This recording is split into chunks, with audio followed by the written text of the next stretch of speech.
Endless seas of sand and rock. For over 40 years, silent expanses like these have come alive with the roar of motorcycle engines.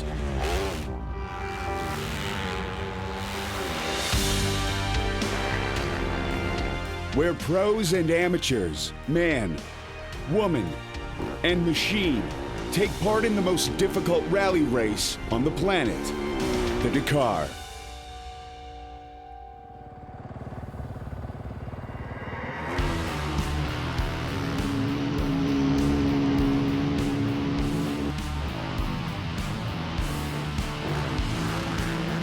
The first thing that comes to mind is like this big adventure. You don't know what is coming in the desert, so every time we're discovering new worlds, new terrain. There are many categories like trucks, cars, bikes, side by side.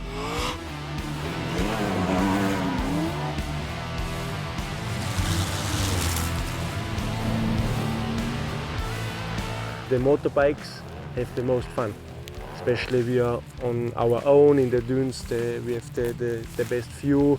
We can play more with the line. The bike is more light. Maybe the biggest difference is that the bike you are alone and you need to navigate and ride at the same time.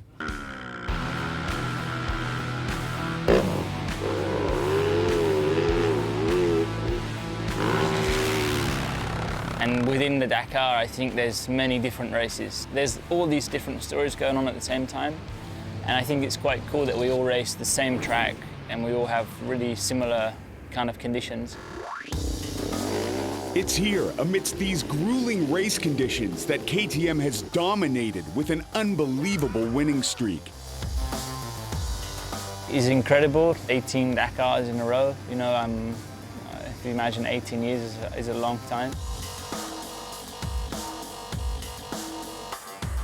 First of all, of course, they have the best bike. It's really good when you ride, but also usually we don't have problems. That this is really important in a long race as Dakar.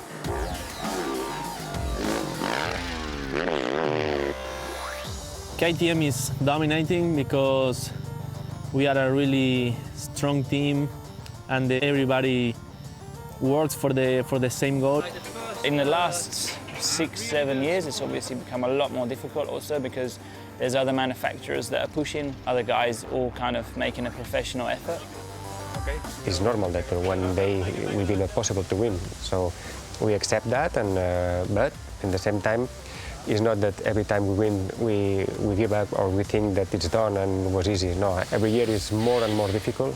The teams are pushing more and more and more, and we are conscious about this. So also every year we put one more gear to arrive stronger and push to continue with this success line. 1978, the first ever Dakar Rally takes 182 competitors on a brutal journey from Paris, France to Dakar, Senegal.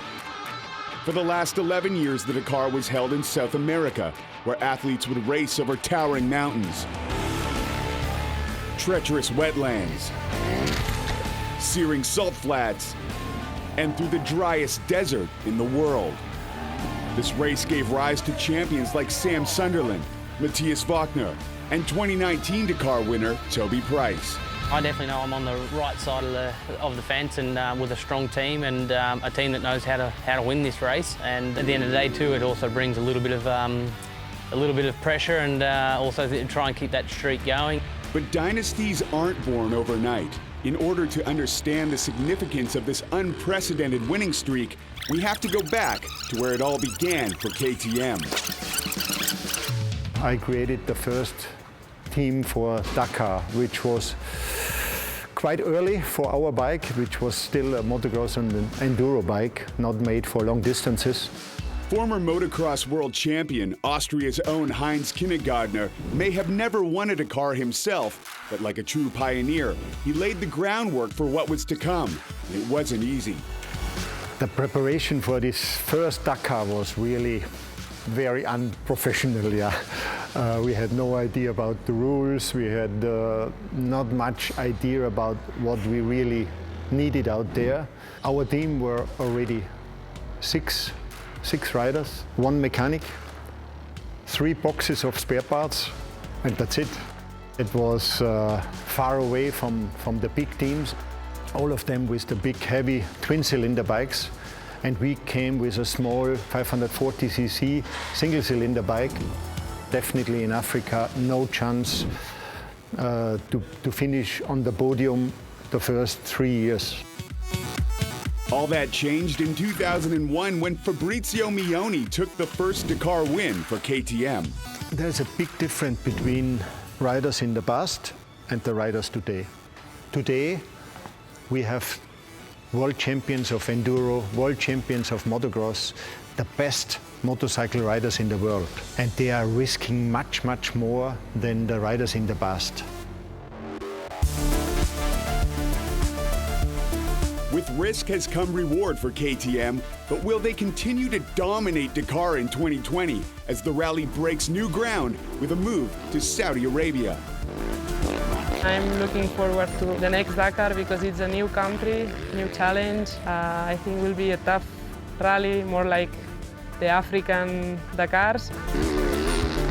When we race in South America, sometimes it's frustrating because you'll go to Argentina and there'll be one guy that rips there because he knows the terrain and he's got some information. So in Saudi, I feel like it's a little bit, everyone's thrown in at the deep end and has to figure it out, so it's cool.